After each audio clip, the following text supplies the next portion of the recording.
Chapter 4. The Mer de Glace. Monday morning was also the start of school's Christmas vacation, and Leo didn't make it to the kitchen until after Mom and Pops had left for work. When his brother dragged himself out of bed, he asked, "Hey, Rook, what do you think about going down the Vallée Blanche today? The Mer de Glace looked so cool yesterday. This could be a blast." "Sign me up, bro, and pass the cereal and toss over a banana." The Vallée Blanche, meaning the White Valley, was a part of the larger Mer de Glace, the Sea of Ice, that made a 7-kilometer run from the Aiguille du Midi down the glacier and ending at the train station at Montanvert. It was a truly wild place, not a groomed ski run. Nobody supervised, nobody prepared the slopes, nobody was in charge, and nobody looked after anybody else. You went there and got back on your own. Pops had been very stern. He told the boys if they ever chose to ski there, they needed to use their best judgment at all times, pay close attention to the terrain, and follow other groups of skiers. After breakfast, Leo threw safety gear into his backpack. They both grabbed their ski equipment and hopped onto the bus to Chamonix. They'd barely found their seats when an enormous explosion split the air, rocking the bus, startling and frightening all the passengers. Boulders and soil rained down, knocking a huge trailer truck into the river and creating a rock and rubble dam that rose to the level of the road. Secondary slides continued for several minutes. The bus driver ran out to check on the truck driver, and he returned and assured his passengers that the driver was safe, lucky for having had a flat tire and gone to the village for help at just the right moment. "Well, today's starting with a bang," Rookie remarked to nobody in particular.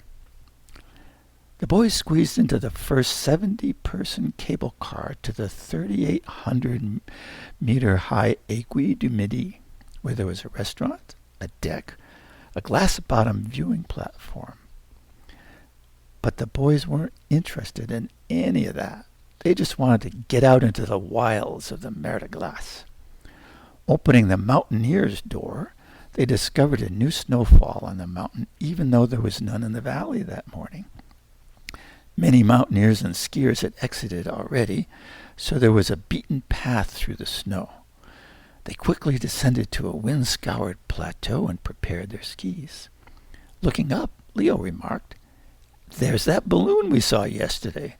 No, it's 2 balloons, and a banner, and something other weird thing there I can't see clearly." Rookie said, "It's moving. I can read the banner now. It says, 'Get sky high with Fun's magic mushroom cigarettes.'" "Oh, gee," Leo said. "Cigarettes again." So Fred stayed in the same business but moved on to something illegal. All right, let's forget about him and go ski. The descent was steeper than Rookie anticipated, and the uneven hardpack under the fresh snow was tough to navigate, but both boys made it without falling. They saw a group of 6 ahead and decided to follow them. The 6 were chatting, and the boys didn't feel it was right to barge in, so they stood and waited. Suddenly, the snow glared as though it were under a spotlight. They could barely see, even with their goggles on. The temperature soared, and the snow melted around their skis. Leo slid and almost fell. "What's going on?" he asked. "I don't know," Rookie answered. "I can barely see." Then the glare stopped as suddenly as it had started. Leo clomped his skis back to near Rookie, and looking toward the middle of the glacier and up at the sky, said, "That thing is a magnifying glass.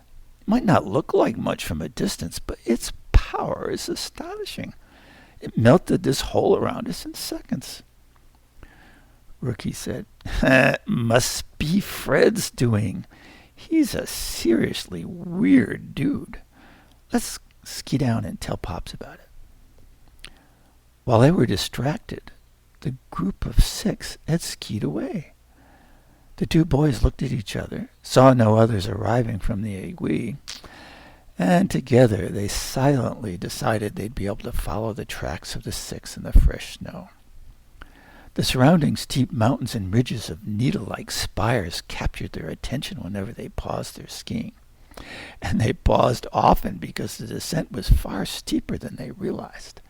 Pops had warned them to ski only at a fast crawl and not make a new route because Snowbridge could collapse and drop them into a crevasse.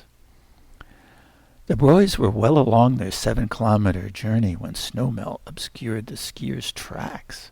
They stopped to survey alternate routes and realized they were near a massive seracs. Those were jumbles of giant ice blocks, bigger than cars. They'd been warned that seracs could collapse on you without warning as you skied past. Ricky noticed a spotlight about 20 meters up the hill from them. I can't tell if that magnifier just floats around randomly or if it's controlled, but it's been stuck a long time on that serac. Both boys stared, mesmerized by steam rising through cold air on a sea of ice. When Leo turned to look at the magnifier in the sky, it was nearly overhead, and he heard the glacier. It seemed to whimper. He turned to look since it was such an unusual sound. The next sound he heard was more familiar, like boots sliding on icy snow, and it announced the serac had started gliding toward them. In seconds, it was shunting away small seracs in its path. Its huge size became more apparent. It accelerated from a crawl, a jog, then a run, and it sprinted. It was going to be lethal. Without speaking, both boys pushed off with their poles, crossed a small ridge of ice, poling hard, moving fast. But not fast enough. 5 minutes later, the world changed. Am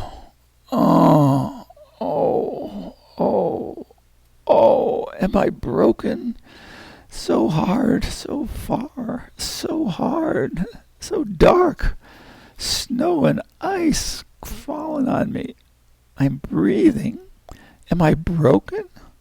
Rook, are you there? His eyes still closed, Leo took stock of his body parts, touching those he could reach easily. He opened his eyes and saw dark gray all around through dim light. Ice walls, ice ceiling, ice floor, wet. Only now did he feel the wetness. 3 centimeters of water flowed around him, cold but not freezing. He tried to sit up, but before gravity told him up was in a different direction, he fell over on his shoulder. Rookie lay a meter away. He wasn't moving. Was he breathing? Leo crawled toward him. He heard breathing. He shook him. He shook him again. Finally, a moan came out. Hey, bro, wake up, bro. After a few minutes, Rookie came to consciousness. Well, what happened? Where are we? We must have been pushed into a crevasse. Leo took a good look around for the first time. Light entered from the roof 6 meters above and from around a bend. This is a chamber, a tunnel of some sort. The water looks more than a foot deep over there, moving fast. Rookies joined in, surveying their prison.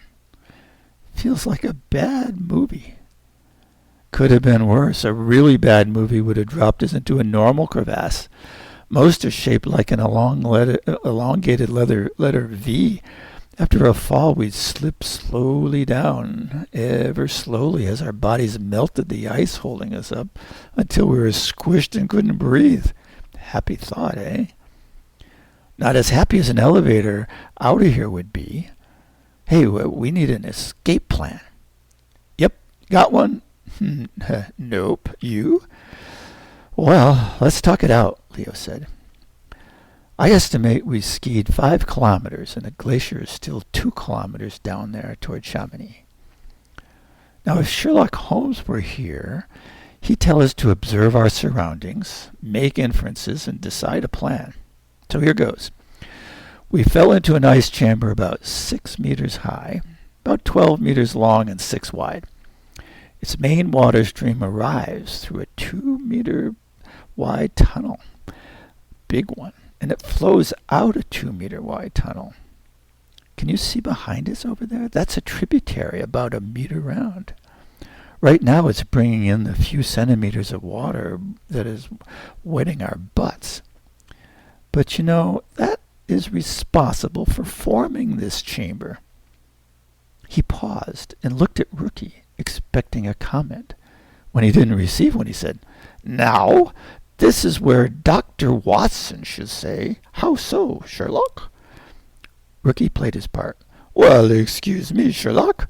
Please explain how you know that a tributary formed this chamber." Leo answered in his best imitation of an English accent, but it was really pretty poor. "My dear Watson, glacial drainage is very slow at night and on cold mornings like this one.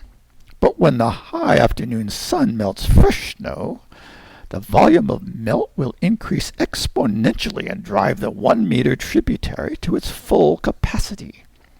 When that converges on the 2-meter stream that is also at full capacity, the exit tunnel will have insufficient capacity. The meltwater will create pressure. The water will swirl, rage, and erode any barriers around it. That's what we can observe in this chamber's ice walls."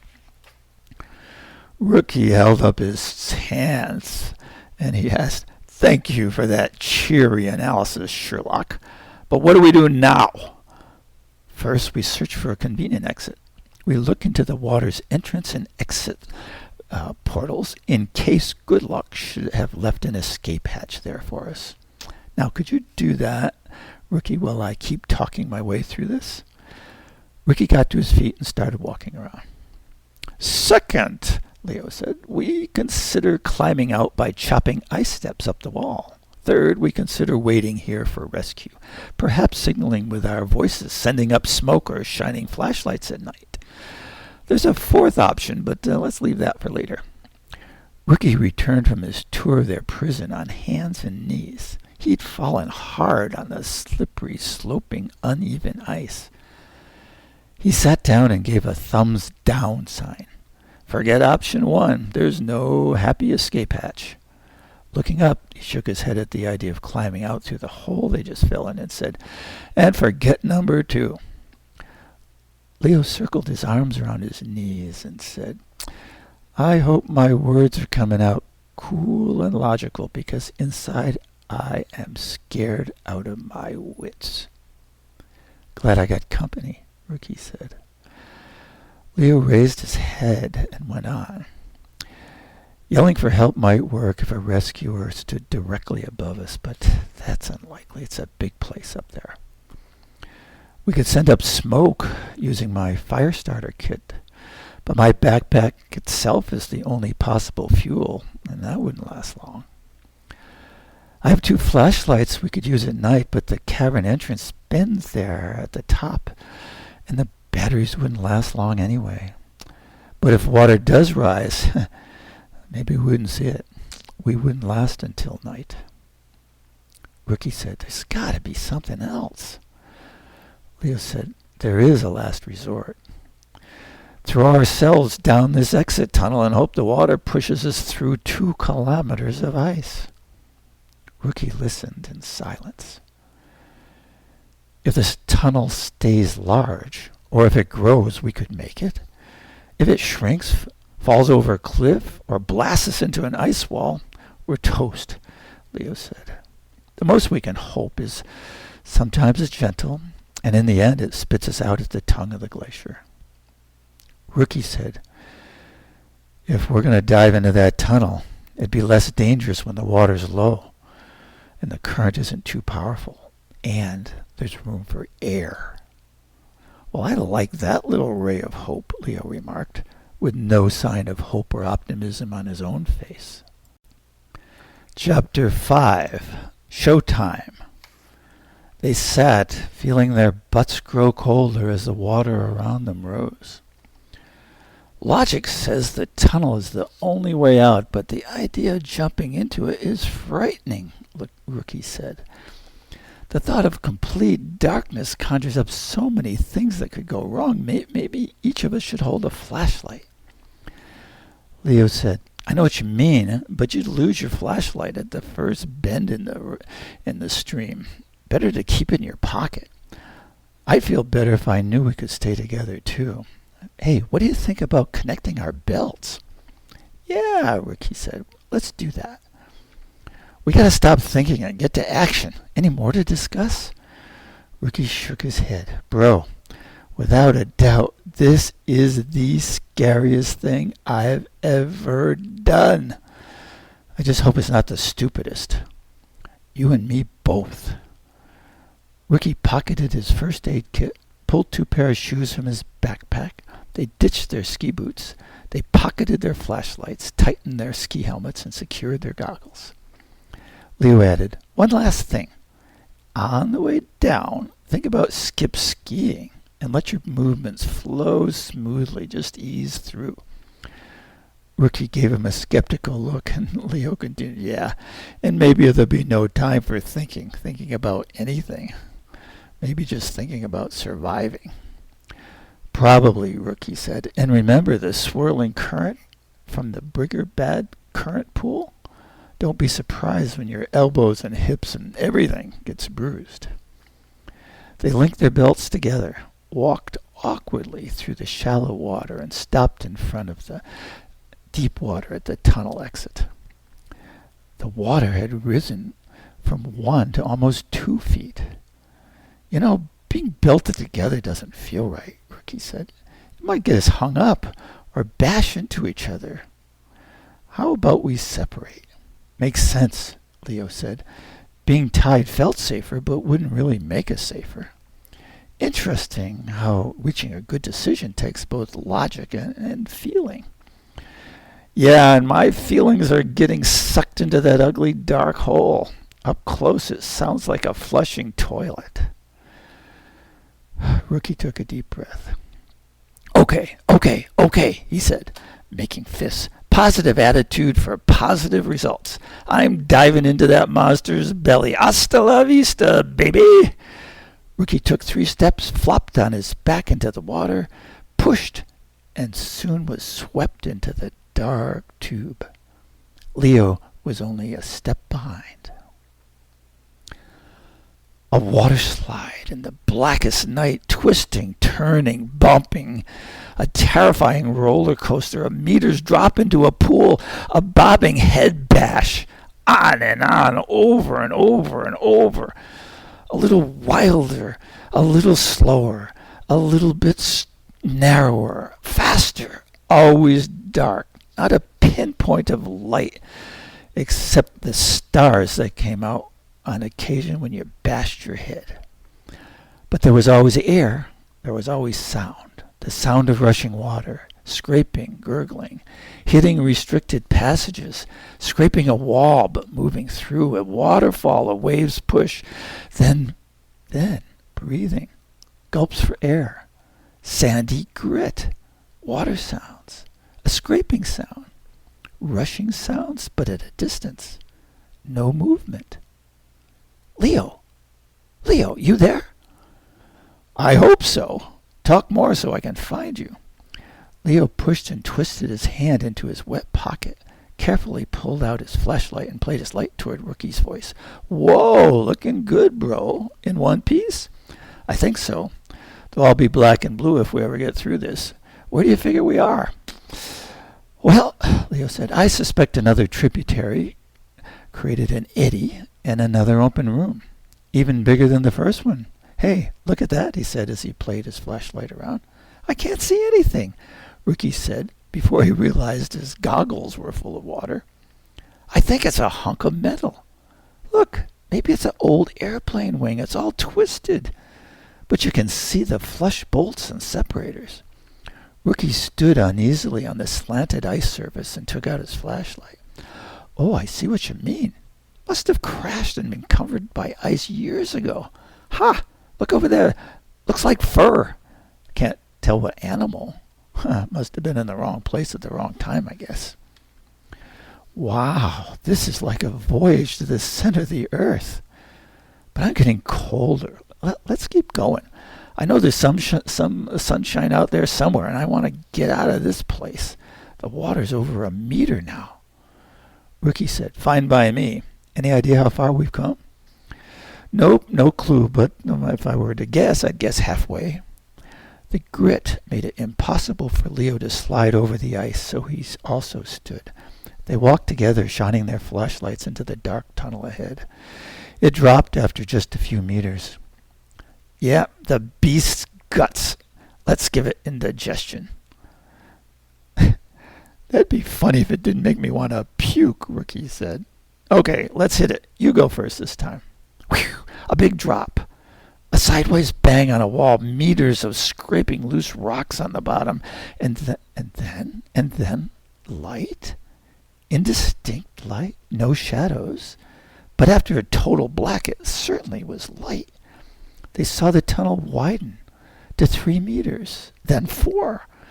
But it was shallower, barely a meter, and then they had to lay on their backs to squeeze between the rocky bottom and the puckered ice roof. The light brightened. The water barely moved them. The sunshine glinted ahead. They pushed forward on their butts and then on their hands and knees, taking care to avoid serious scrapes. The roof vanished and they stood. They were safe. Sunlight hurt their eyes and they viewed the world through their fingers. Wow, we were so lucky, Leo said.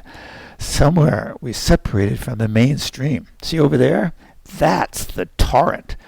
The torrent's the main stream that drains the glacier. It was 6 meters wide, a meter deep, and rushing downward, pushing tumbling blocks of rock. If we'd wound up in that, we would have been Hamburger or far worse. They walked alongside the glacier for about 100 meters. With construction work and tourists in the distance, then they saw a steel staircase zigzagging up the side of a cliff. Leo removed his phone's waterproof case from his breast pocket, called Pops, and told him about how the magnifier was threatening to take decades off the life of the glacier. He told him their suspicions about Fred being behind both the magnifier and the explosion damming the Arve. Rookie and he would head back to Leuch and see what else they could learn. He saved any talk about their Mer de Glace adventure for later.